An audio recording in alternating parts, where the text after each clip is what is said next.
Затвори очи. Мислено обърни гръб на всички тревоги. Свържи се с мълчанието, което те докосва. Разреши му да се разпръсне из тялото ти, за да нахрани всяка твоя клетка с доволство.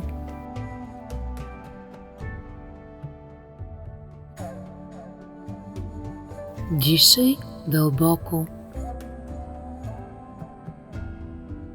Виж как въздухът, който повдига гърдите ти, започва да става все по-недоловим.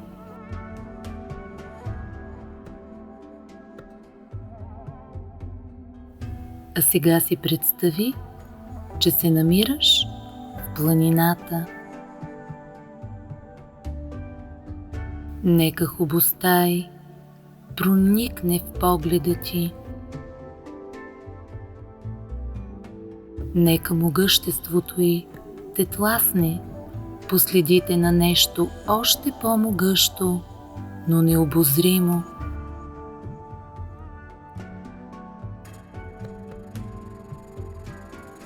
Поеми по пътеката, притихнала под нозете ти. Не се бой от пропастта, която се е вторачила в теб. Стъпвай бавно и спокойно. Тишината те следва, а една приятна прохлада е хвърлила котва в тялото ти.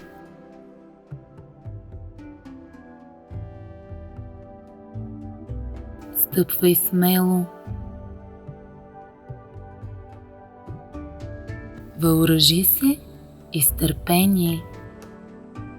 Крайната ти цел не е никак близо, защото се намираш на собственият си житейски път.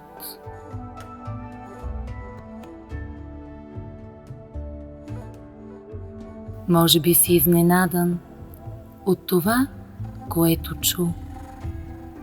Но ако се замислиш върху думите ми, ще стигнем до единодушие. Човешкият живот е като пътека, устремена към себепознанието.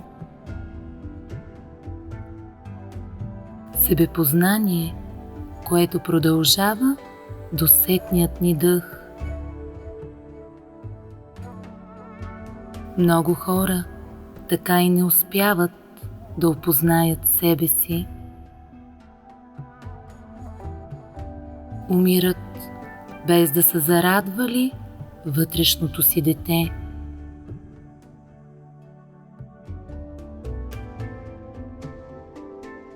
Без да са узнали мисията си. Без да са изпитали любов.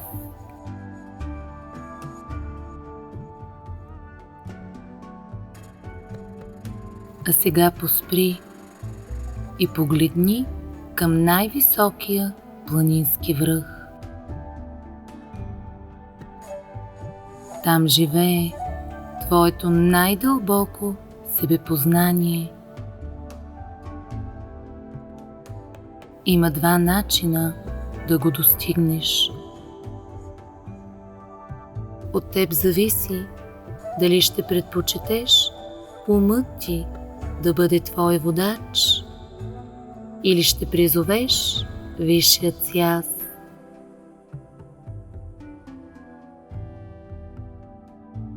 Ако избереш ума, може изобщо да не покориш върха. Защо ли? Умът ти се плаши от височини. Той винаги те тегли към познатото, към онази сигурност, която неусетно те сближава с близката пропаст. А близката пропаст всъщност е свърталище на страховете ти, които постоянно враждуват с нуждата ти да израстваш.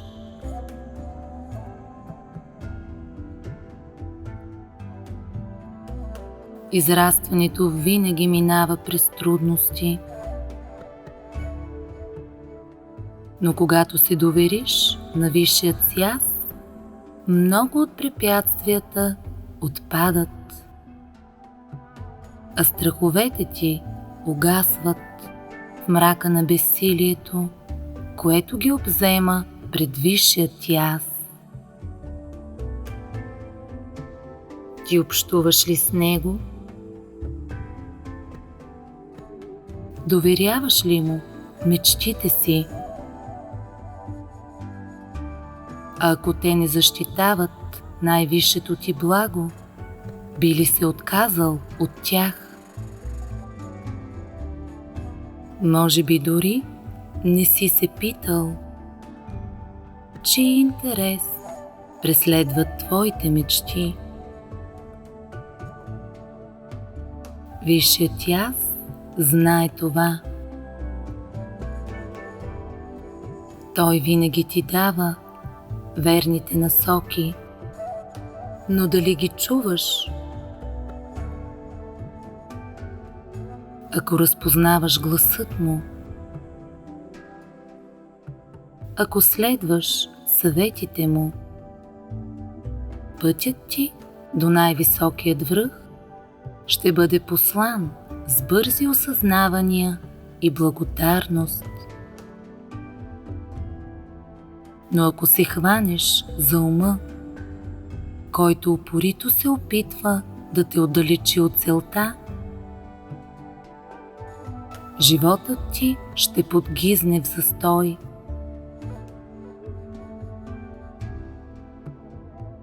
Навярно вече знаеш защо си тук. Тук си, за да дадеш своето доверие. А сега покани висшият си аз.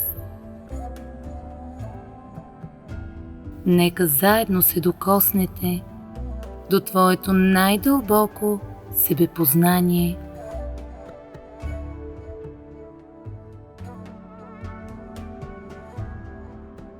Виж пухкавото перце, което се спуска към теб. Позволи му да кацне в длънта ти и знай, че щом го стори, мигновено ще се озовеш на уреченото място.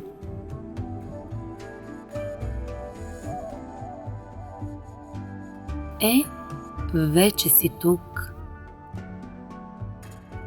Добре дошъл в най-дълбокото ти себепознание.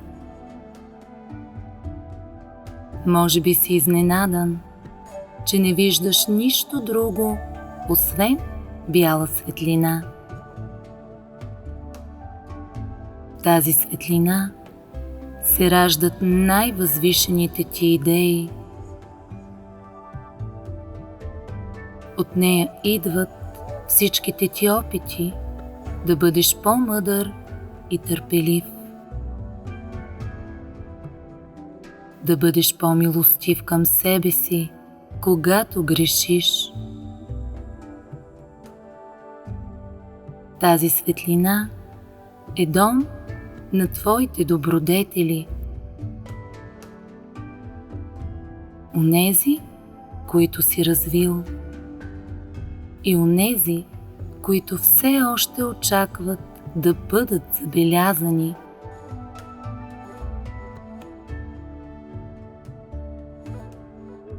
Усети колко е приятно тук. Светлината омайва с мълчанието си. Мълчание, което всъщност ти ти дава най-ценното знание. Отпусни се още и още. Чуй благодарствената песен на сърцето си. Виж как нотките й се смесват със светлината, чийто блясък става още по-силен.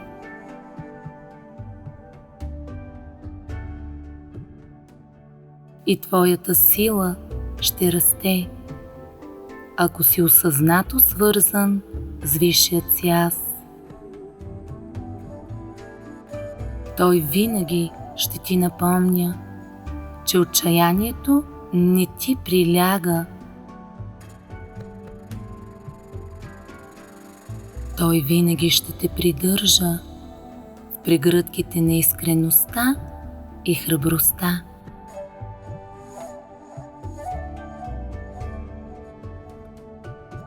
Благодари на светлината за топлото посрещане и поискай от перцето да те върне на пътеката, лъкатушеща край страшната пропаст.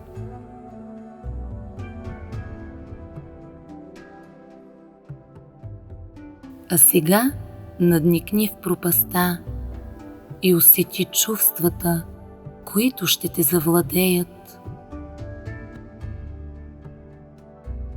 Страхът ти е изчезнал, нали?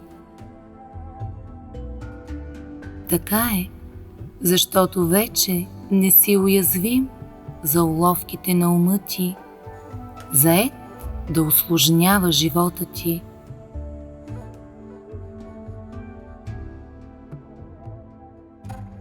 След това огромно постижение поеми в обратната посока. Стъпвай бодро. Благодари на себе си, че днес намери най-ценният си приятел, твоят Висш аз.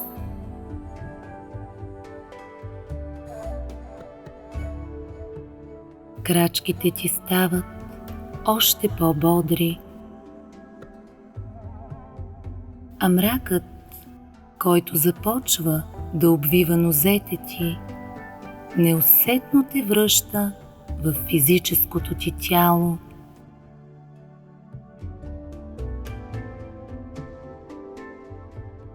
Дай си време. Нека мракът остане с теб, колкото е необходимо.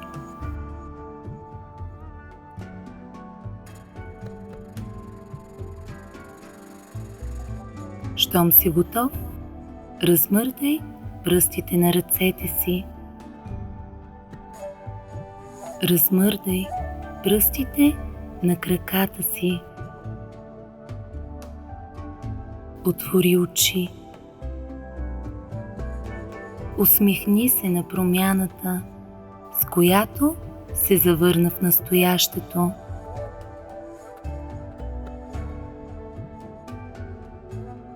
Провери дали перцето е останало в ръката ти.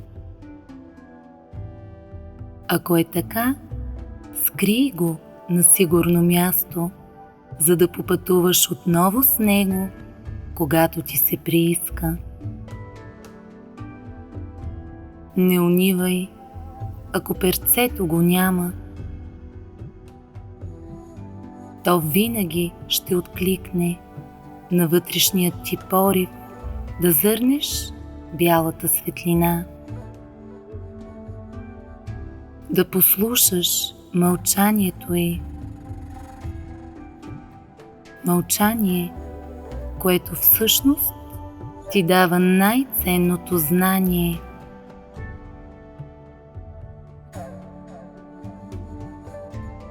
Благодаря ти, че бяхме заедно.